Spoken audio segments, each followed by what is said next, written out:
नमस्कार दोस्तों। White house के ओवल ऑफिस में ट्रंप और जेलेंस्की के बीच में अभी चंद दिनों पहले दोस्तों जो मुलाकात हुई थी, जी हाँ, इस मुलाकात में दोनों के द्वारा जी हाँ शब्दों के माध्यम से हमने देखा कि दोनों के बीच में सर फुटबल हुआ, जूतम पेजार हुआ और दोस्तों जी हाँ लट्ठम लठ जैसी स्थिति पैदा हो गई।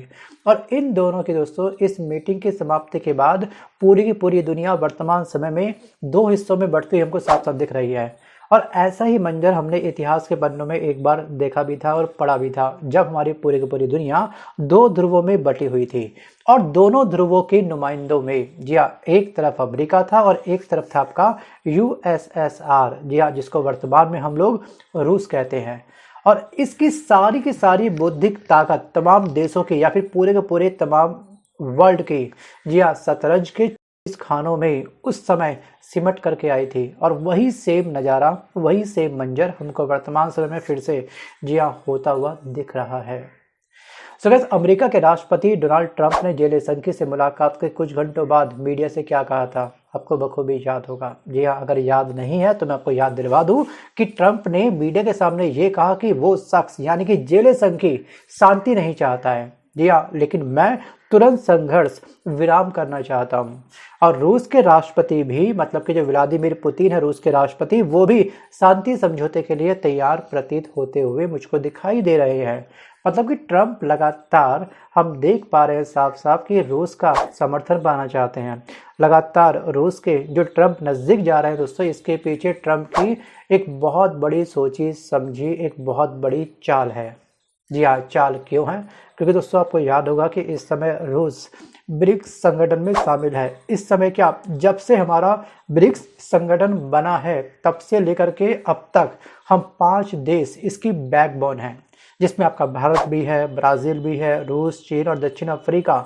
दक्षिण अफ्रीका ठीक है लास्ट में ज्वाइन हुआ था, लेकिन हमारे ब्रिक्स देशों की दोस्तों जो जान है वो इस समय रूस और चाइना है, जो हमके एक बहुत बड़ा जी हाँ हमारा आपस में इनके साथ क्या होता है, व्यापार संपन्न होता है। अगर एक बार जी हाँ रूस इस संगठन से कूद करके G7 के पाले में चला गया, G7 विकसित देशों का एक संगठन है जिसमें आपका अमेरिका भी शामिल है, तो ट्रंप अपना ट्रम्प कार्ड चल रहे हैं और रूस को अपने इस G7 में सम्मिलित करना चाहते हैं और ब्रिक्स देशों के संगठन को तोड़ना चाहते हैं। क्यों? क्योंकि ब्रिक्स से ट्रंप को एक बहुत बड़ा खतरा पैदा होने वाला है, क्योंकि हम देश मिल करके अपनी सेपरेट करेंसी लॉन्च करने की तैयारी कर रहे थे, ठीक है, एक विचार रख रहे थे। और आपको याद होगा नवंबर में ब्रिक्स समिट हुआ था, उसके बाद में ट्रंप ने हमको 100% टैरिफ लगाने की धमकी दी थी। अभी कुछ समय पहले ट्रंप ने हम तमाम ब्रिक्स देशों की खिल्ली उड़ाई है, या खिल्ली बोल सकता हूँ मैं। इस स्क्रीनशॉट को आप ध्यान से पढ़िएगा कि उन्होंने क्या कहा था। मेक अमेरिका ग्रेट अगेन का फितूर दिया डोनाल्ड ट्रंप के दिमाग में इस कदर बस चुका है कि ये शायद दिया रिश्तों की मर्यादा को अब लांघ चुके हैं।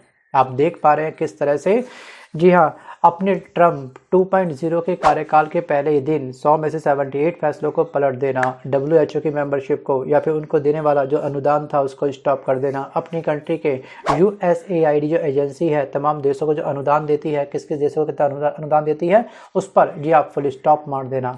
और अपने ही देश के अंदर अपने देश को मजबूत बनाने को लेकर के EB-5 वीज़ा, जिसमें 8.5 करोड़ रुपए का इन्वेस्टमेंट करके अमेरिका में हम लोग आसानी से EB-5 वीज़ा प्राप्त कर सकते थे, उसको डिस्ट्रॉय करके उसकी जगह पर गोल्ड कार्ड लॉन्च कर देना। मतलब कि ग्रीन कार्ड की भी आपको आवश्यकता नहीं है, सीधे गोल्ड कार्ड आपको लेना तो आपको इस कंट्री के अंदर 8.5 करोड़ की जगह पे अब आपको करना पड़ेगा इन्वेस्टमेंट 40 करोड़ रुपए का।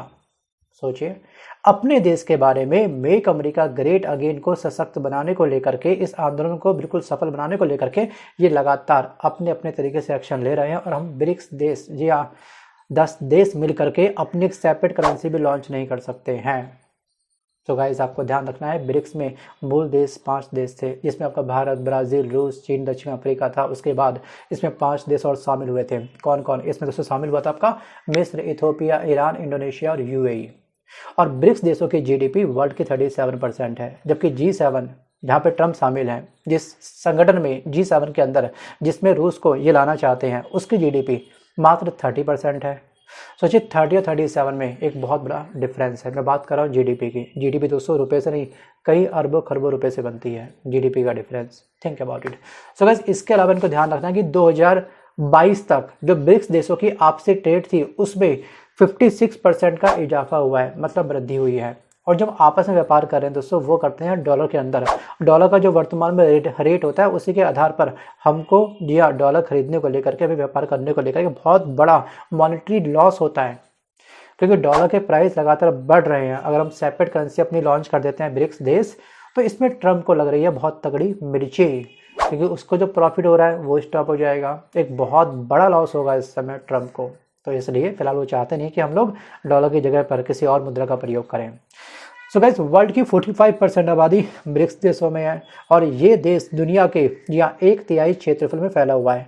मतलब कि पूरे वर्ल्ड में सॉरी, एरिया वाइज हम सबसे अधिक, पॉपुलेशन वाइज हम सबसे अधिक, जीडीपी वाइज हम सबसे अधिक और दब्बूपन में भी हम सबसे अधिक।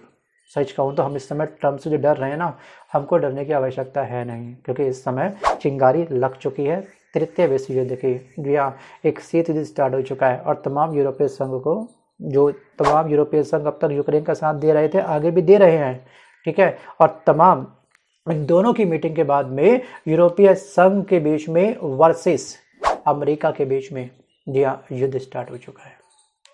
अब कितना सफल होगा, क्या रंग लाएगा, कितनी त्राहिमाम जैसी स्थिति पैदा करेगा, वो चलेगा पता आने वाले समय में। सो गाइस, वापस आता हूँ टॉपिक की तरफ। इन दोनों की मीटिंग हुई, मीटिंग समाप्त हुई, उसके बाद डोनाल्ड ट्रंप सीधे बाहर आए। मीडिया कवर करती है न्यूज़ को, तो तुरंत जैसे ही मीडिया का माइक डोनाल्ड ट्रंप के सामने आ गया तो इन्होंने ये बोला, क्या बोला इन्होंने, साफ साफ ये बोला कि यहाँ पर ये शख्स शांति नहीं चाहते हैं, मैं इस संघर्ष पर विराम चाहता हूं और रूस के राष्ट्रपति भी शांति समझौते के लिए तैयार हैं। लेकिन इन्होंने दोस्तों मीडिया के सामने ये नहीं बोला कि जेलेंस्की ने इस मीटिंग में ट्रंप के सामने एक बात और कही थी। वो ये बात कही थी कि जिस एरिया पर, जितने भी एरिया पर, यूक्रेन के जितने भी 20% हिस्से पर रूस ने अपना अधिकार स्थापित कर लिया, कब्जा कर लिया, फिर उसको ये बोलो पहले कि वो उस एरिया को रिलीज कर दे, फ्री कर दे।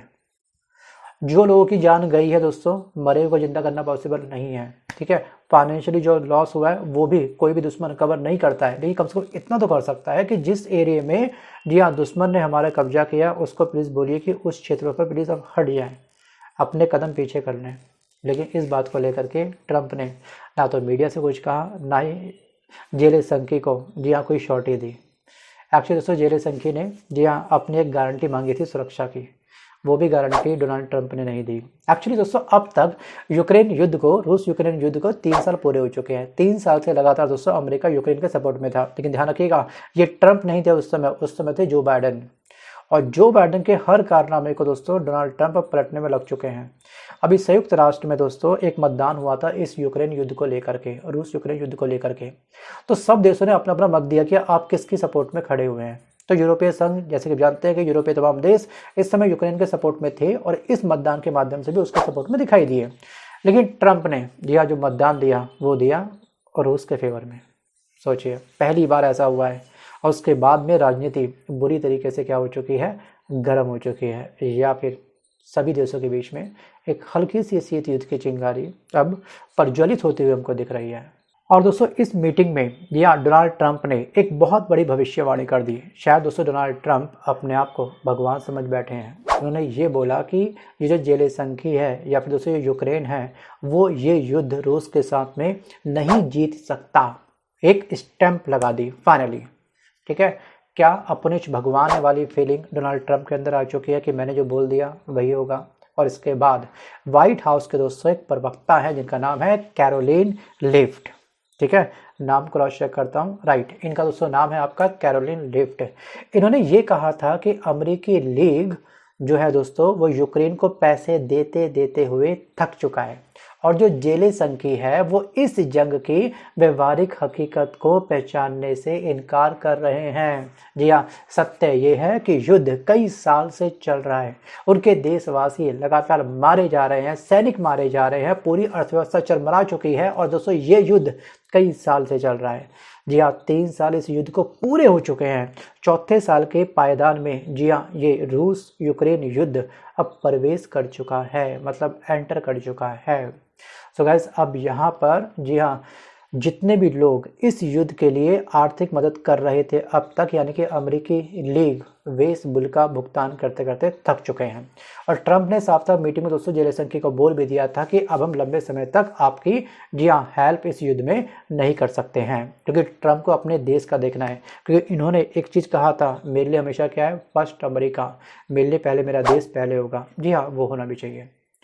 अब दोस्तों हम कह सकते हैं कि अगर हम पूरे सिनारियो को थोड़ा डेप्थ में स्टडी करें तो हम पाएंगे इस समय रूस, अमेरिका, यूक्रेन, जी हाँ, इन तमाम रिश्तों में रूस के दोनों हाथों में लड्डू हैं। लड्डू कैसे? एक तरफ रूस का यूक्रेन पर अटैक कंटिन्यू जारी है, 20% हिस्से पे कब्जा कर चुका है और दोस्तों ये एरिया प्रतिशत वाइज और भी अधिक बढ़ रहा है। वहीं पर दूसरे हाथ में जो लड्डू है, इसमें दोस्तों जो लड्डू है वो अमेरिका रूपी लड्डू है। मतलब कि जब आपने देखा होगा कि रूस और अमेरिका के बीच में दोस्तों जो मीटिंग हुई थी उसमें साफ साफ ये दिख रहा था इनकी बातों के बाद में कि कहीं ना कहीं ट्रंप रूस के ऊपर कोई दबाव नहीं बना रहे हैं युद्ध को समाप्त करने का। जो इनका जो टेम्पर था, जो इनका वॉल्यूम था, एग्रेशन मोड जो था जेलेंस्की को लेकर के, वो काफ़ी हाई था। लेकिन रूस के साथ स्माइली फेस करके बहुत सारी फ़ोटो इनके सामने आई।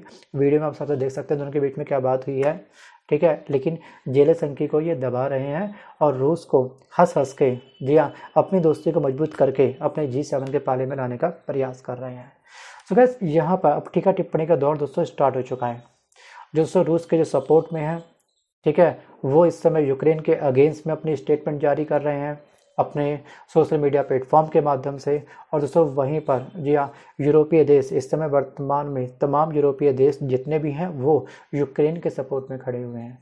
किस देश के किस राष्ट्रपति ने, फिर प्रधानमंत्री ने क्या बोला, इसका स्क्रीनशॉट वीडियो को पॉज करके आप लोग स्वयं पढ़ लीजिएगा। सो गाइस, आज की इस वीडियो में बस के लिए इतना ही। अब मेरा दोस्तों आपसे छोटा सा सवाल ये है कि अगर आप ब्रिक्स संगठन के अध्यक्ष होते तो अब कौन सा फैसला उठाते? क्या जो हम डर के दब के बैठ चुके हैं डोनाल्ड ट्रंप की लगातार धमकियों से, क्या आप अध्यक्ष के रूप में जी हाँ इस डोनाल्ड ट्रंप की जो हरकत है उसको एक्सेप्ट कर जाते? या फिर अगर आपको रूस यूक्रेन युद्ध समाप्त करना होता तो क्या आप रूस को ये बोलते कि जो आपने कब्जा अब तक किया है यूक्रेन के जिस हिस्से में, उससे प्लीज़ आप लोग हट जाइए? क्या आपको साफ साफ ट्रंप की इस समय कोई पार्शियलिटी या फिर भेदभाव नहीं दिख रहा है? एक तरफ मीटिंग करी इन्होंने पुतिन के साथ में, एक मीटिंग करी जेलेंस्की के साथ में। तो अब इन दोनों के युद्ध को अब किस तरह से रोकते हैं? डेप्थ में अपना अच्छे से विचार करिएगा, मंथन करिएगा, उसके बाद ही आप मुझे कमेंट करिएगा, लेकिन कमेंट करना मत भूलिएगा। सो गाइस, आज के इस वीडियो में बस कर इतना ही। मिलता हूँ जल्द एक नए वीडियो के साथ, तब तक के लिए धन्यवाद।